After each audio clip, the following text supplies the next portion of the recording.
Éric Antoine est l'un des présentateurs emblématiques de M6. La chaîne lui a confié les rênes de Lego Master, Les Traîtres ou Qui peut nous battre ? Et chaque mardi, CIST dans le jury d'Incroyable Talent 2022, aux côtés d'Hélène Ségara, Sugar Sammy et Marianne James que l'on peut retrouver le magicien et humoriste de 46 ans. À cette occasion, il était à l'honneur dans le magazine télé 7 jours du 3 octobre. Il a notamment évoqué sa maman partie trop tôt. Après le baccalauréat, Éric Antoine a suivi des études de médecine. Mais très vite, sa passion pour la magie l'a rattrapé. Il a ainsi tout fait pour faire carrière dans le milieu, malgré la petite réticence de sa maman. Ma mère, qui a disparu trop tôt, était inquiète de ce choix artistique et aurait préféré que je poursuive mes études, plutôt que de faire des tours de magie dans les bars et les mariages, mais, paradoxalement, c'est elle qui m'a poussé à faire du théâtre. Quant à mon père, il a été complètement absent et est mort quand j'avais 19 ans, a-t-il déclaré. Éric Antoine a finalement bien fait de suivre ses rêves puisque sa carrière a explosé en 2006 après son passage dans Incroyable Talent. Le plus dur pour moi, a été l'école.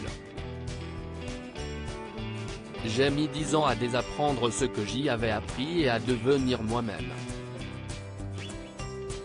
Le théâtre m'a beaucoup aidé à être différent, à ne pas rentrer dans le rang. J'ai aussi essuyé des critiques de la part d'autres artistes qui me disaient que l'humour ne marchait pas avec la magie et inversement.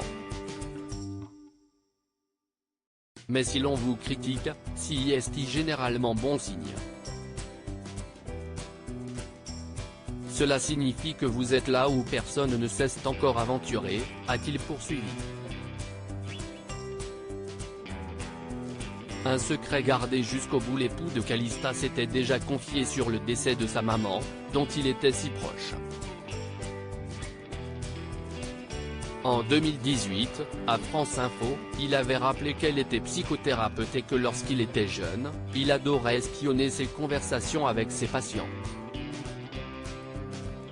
Cela lui a appris la valeur de l'écoute et de l'échange. Être aimé par un parent, c'est déjà fantastique, mais surtout être aimé comme on a envie de l'être, en étant libre. C'est ça que m'a transmis ma mère, un regard aimant, une écoute aimante, une attention et une douceur. Du pardon aussi. C'est elle qui m'a transmis cette manière d'aimer, et ça m'a donné beaucoup de force, confiait-il au moment d'évoquer leur complicité. Mais en 2008, la vie lui a arraché son pilier. Elle est morte d'un cancer, une maladie qu'elle lui avait cachée jusqu'à son dernier souffle. Je lui en ai voulu, oui et non. J'ai trouvé que c'était encore une grandeur absolue, de quitter la planète sans chercher à se faire regretter. Les gens qui sentent qu'ils vont mourir entrent parfois dans une sorte de rédemption, c'est le moment où il faut que tout le monde nous aime et où on redevient gentil, alors qu'on a été une saloperie toute sa vie.